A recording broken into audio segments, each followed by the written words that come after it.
Why hello. I bet you're confused why this video exists. Thanks for being curious. Today, we're going to talk about a game called Insaniquarium Deluxe. I bet you've never heard of it before. Let's start this a bit differently. Can you guess what kind of game this is just looking at the menu? I'll give you 3 seconds. Okay, time's up. That's right, guys. I'm taking the time to make an entire video about a fish simulator. So right away, we gotta feed our fish, dog pebbles. I guess, whatever does the job, right? Feed them a couple times and they'll grow instantaneously. It's honestly amazing how 2 or 3 pieces of food does that. But now we can buy more fish. Wait, $100 for one tiny guppy? That doesn't sound right. Why? What, are they made out of money? Okay, they are made out of money. So cool, let's buy us a fish, grow it nice and big, and that's how we're gonna make some money. This is a pretty good investment, I gotta say. And that's not all. The fish can also grow a size bigger, and instead of dropping silver coins, they drop gold, which are worth more. So is this it? You just feed the fish? Well, no, of course not. You see that egg thingy up there? You have to buy it in thirds. This is the ultimate goal for every level. Save up enough money to buy the whole egg. Once you buy it, it hatches into a pet. This one is a snail. 150 times 3 equals... I spent $450 on a snail. At least he's roaming the bottom of my tank collecting any coins I missed. These guys are pets for your tank, and we get new ones after every level. So for 1-2, it's more of the same thing. You feed the fish, you get your monies, and...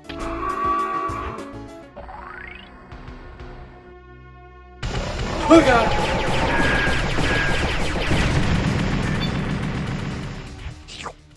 Okay, so I fight aliens, I kill them, and I get a diamond. Well, outside of all that, the rest of the level's actually pretty easy. We're introduced to upgrading our food now. And this stuff also looks like dog food. But the upgrade's actually nice because it helps the fish grow faster and stay less hungry. And there's a final food upgrade, which is literally a pill. That's right, guys. Dr. Bandy here. As you can see, pills are the answer to everything. You can feed them to fish, you can feed them to yourself, heck, you can feed them to me. I'm telling you, that's just the way to go. If you want more information, call 1-800-DR-BANDY. That's 1-800-DRBANDY. But seriously, the pills are amazing and definitely worth upgrading to. Also, that number on the right means you can drop more than 1 piece of food at a time, which could be helpful if there were more fish on the screen. Beating this level unlocks an oyster. This guy produces pearls for money, which is actually pretty cool. Starting to see what I mean? There's a lot to this game, and we're just getting started. Starting 1-3, you learn that the pearls are worth just about as much as the diamonds from the aliens, if not more, so that gives you a pretty big head start on cash. What in God's name is that? And it costs $1,000. This thing has to be amazing. Why did I buy a fish that eats fish? Oh, so moving on, there's this new gun icon, which upgrades your firepower when fighting the alien, but they're so weak that it's really not worth buying. It's also way too expensive. I gotta save my cash because the egg is getting more and more pricey. But it's worth it because the egg contains a swordfish this time. This guy is great because he helps fend off the aliens. At 1-4, the tank is looking much more lively now. There's also a new alien which looks like some sort of sea lion thing, but thanks to my swordfish pal, he's still pretty easy to take out. And beating this level gives us Prego the mama fish. Ooh, the memories are coming back. This is the pet you want to have because you get free fish all the time, and you don't even have to feed her. Which doesn't actually make any sense now that I think about it, but hey, I'll take it. So at this point, you'll figure out you can only have 3 pets at once, so you can expect that Prego will be in my tank pretty much for the rest of the game. She's gonna burst, look at her face. Ha ha ha. A fart joke. I bet at least one of you laughed at that. So now that we're starting to get more fish, it's time to upgrade the amount of food we can add at once. Thankfully, you can just hold the mouse down and the food auto drops. There's not much to this level, but I've learned how much it pisses me off when the fish just chill at the bottom of the tank. Their coins spawn for like a millisecond, giving you no time to pick them up. But anyway, we unlock this seahorse next, which helps feed the fish. Okay, now I'm kind of curious what kind of food my seahorse is gonna feed a fish. But first, there's a bonus round. You simply collect a variety of shells. Getting multiple of the same kind increases your score. These shells are stored so you can buy a bonus pet, whatever that is. Now this bonus pet is worth 20,000 shells, and I got 873. Huh. And on to the second tank. Now this one's pretty cool. It's got a brand new theme, and I don't know, something about it's just really interesting. So those green pellets the whole time was just seahorse vomit condensed into a cylinder. Ugh. Instead of buying carnivores, now we have these peculiar potions. Feed that to a giant fish and he'll start glowing. Did I give my fish radiation poisoning? Because he's dropping stars now. But hey, they're worth a bit more than gold coins. Just don't feed the potion to a small fish. Yeah, they can't handle the radiation. With all that considered, you unlock a jellyfish that collects coins that pass by. Whatever, I guess we'll give him a chance. So onwards to Tank 2-2. We have a new pal to try out called the Starcatcher.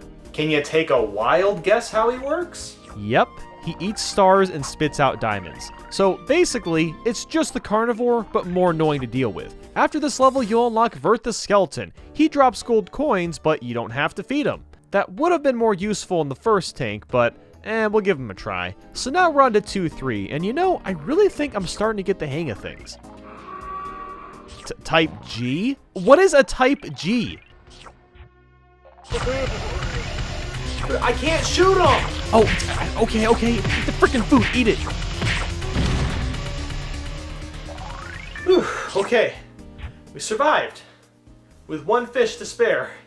Yeah, this alien sucks because you can't control where he's gonna go because you feed him to death instead of shooting him to death. So after all of that, you'll unlock a powerful crab that can help fight aliens, but the catch is that he stays on the ground. Moving on to 2-4, everything is pretty chill, it's all going well. Oh, what, Type D? There's a Type D? How many aliens are there?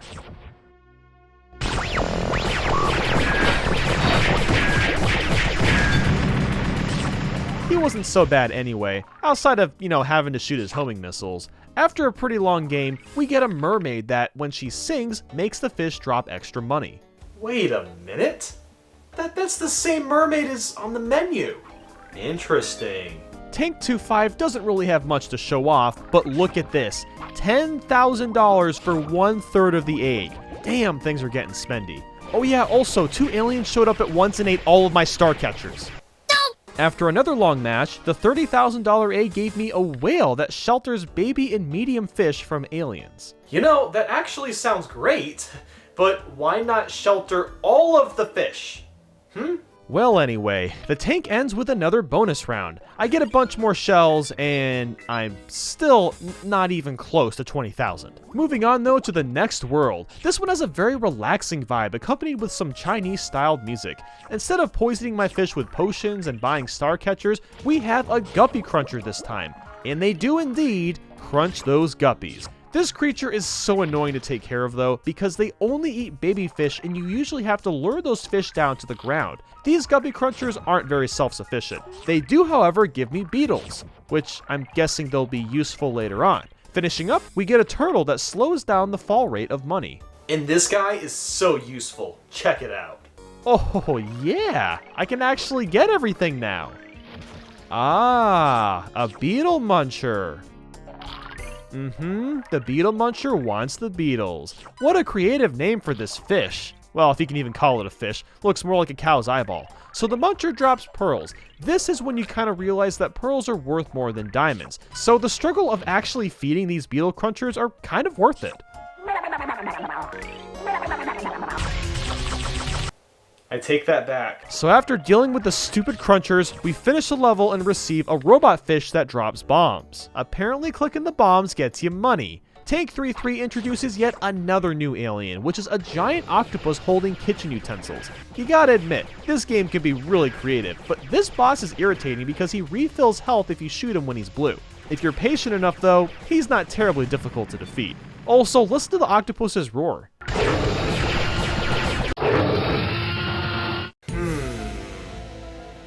But if you look closely, a T-Rex! I knew it. I goddamn knew it. I knew I couldn't trust that thing. Well, the next pet we unlock is Gumbo the Angler. He attracts all guppies around him when aliens show up. So much for that whale, huh? I've been losing a lot of my fish anyway, so I feel like Gumbo's gonna be pretty helpful. Tank 3-4 introduces yet another alien. It shoots these blasts of energy at the fish, but you can shoot them back at them. And the next pet you'll unlock is a porpoise. He tells you how to better combat aliens and feed your fish. Oh, cool, a tutorial fish. I'm glad I got this halfway through the game. Tank 3-5 was a pretty typical level, but something really magical happened. Yes, we just made a fish that produces diamonds. If you manage to keep your fish alive for a long time, this happens. The pet after this level is a hermit crab, which keeps fish off the bottom of the tank. At this point, I have pets that I really don't want to give up on, so I'm not even going to bother using them. And now we're on to the final world. Oh, this backdrop looks awesome. It's like a treasure chest thing. Wait a minute. Look at the fish.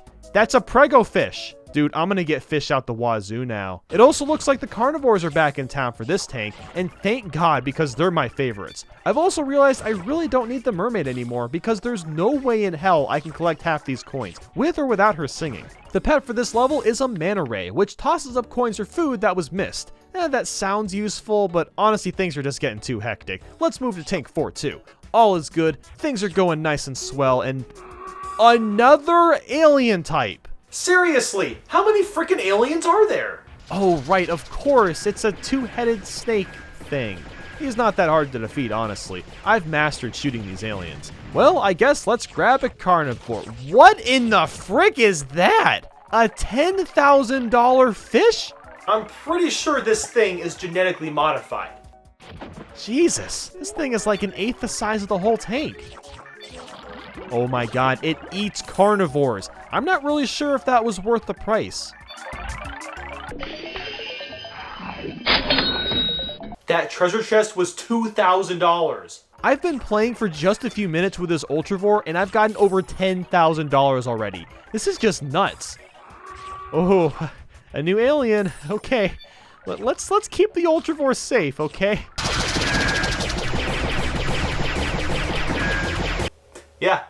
Yeah, that was fair. It was really fair. Even though that really sucked, at this point in the game, you'll get your money back pretty quickly. Now it's just grinding out the level and getting that egg. I've also gotten to the point where I'm literally spamming the mouse button from collecting money and feeding fish. It's actually hurting my finger and my hand keeps getting cramped up. I mean, Jesus, look at how busy the screen is. So after some time, you'll unlock an electric eel, which shocks all of your fish and gives you money. I get it, game. You use the shock near the end and you get all the money for the egg, but no. After a pretty intense level, I hatched myself a mean-looking shark. Basically, he attacks aliens, but he also snacks on my fish, so I don't think he's really worth it. Tanks 4-4 and 4-5 are more the same thing. The goal now is to just manage everything as efficiently as you can. That's easier said than done though, because it's gonna take a while to finish these last two. Like, look at how much these freaking eggs cost, like goddamn. After beating 4-4, you'll get an angelfish which can resurrect dead fish. This is it, the final stretch. It's montage time.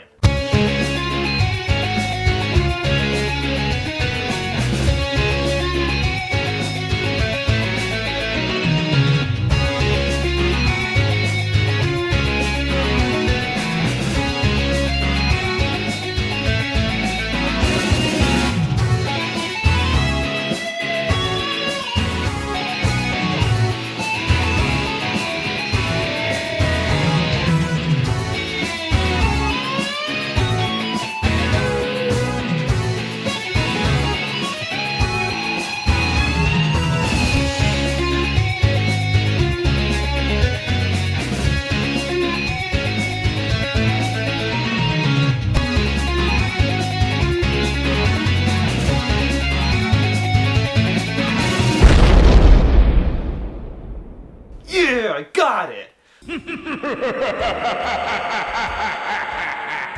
Oh my god, it's a final boss!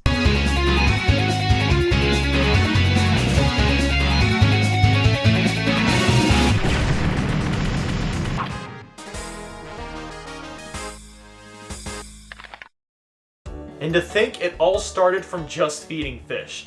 That there is Insaniquarium Deluxe. Well, let's touch on some of the other modes first. So there's a time trial mode where you try to make as much money as possible before time runs out. You only get 5 minutes though, so it's kind of hard to earn a lot. It's really not that interesting. Then there's the challenge mode. The goal here is to survive as long as possible while the aliens get more and more difficult. And trust me, when you see like 6 on the screen at once, you're lucky to survive that. And to make matters worse, the price of everything raises like every 5 seconds. And lastly is the virtual tank. With your shells, you can make your own custom aquarium with specially colored fish and any pets you want. You can even make this aquarium a screensaver. We're forgetting about one thing though. Remember those bonus pets that cost like a fortune? Well, thanks to my hard work and dedication to this game and totally not hacking into the code, I got enough shells to buy them all. First up we have an elephant. Likes peach muffins, all things brown and sticky. Dislikes arugula, Dracula. So this elephant really isn't that special. He drops stars, which is kinda cool, but he also steals food from the fish. Well, maybe the second pet is more up to snuff. Why? Okay, so Nostradamus the Nose shoots snot out of his nose, which you can collect for money. It's worth a whole $1. So yeah, he's really bringing the bucks home, ain't he? He also delays alien attacks with a sneeze of power. I feel like I'm playing a bootleg at this point. Hope I see Granddad next. Okay, here we go. Stanley the Startlingly Small Sea Serpent, or SAS for short. This guy throws sports balls at the aliens. That's basically it. He just throws balls. And the final pet is Walter the Penguin. If you click on him, a boxing glove comes out of his mouth and knocks money out of fish. Even if I were to do the strongest drugs in the world, I don't think my mind could ever become that abstract to the point of thinking of something like that for a game. So yeah, that's all the bonus pets. They really aren't that useful, but hey, it was a good laugh at least. You can also buy an option to use 4 pets for your tank, and that's pretty cool too. Well, Insaniquarium. The title does not lie because this game is actually insane. Now if you'll excuse me, I need to get some air.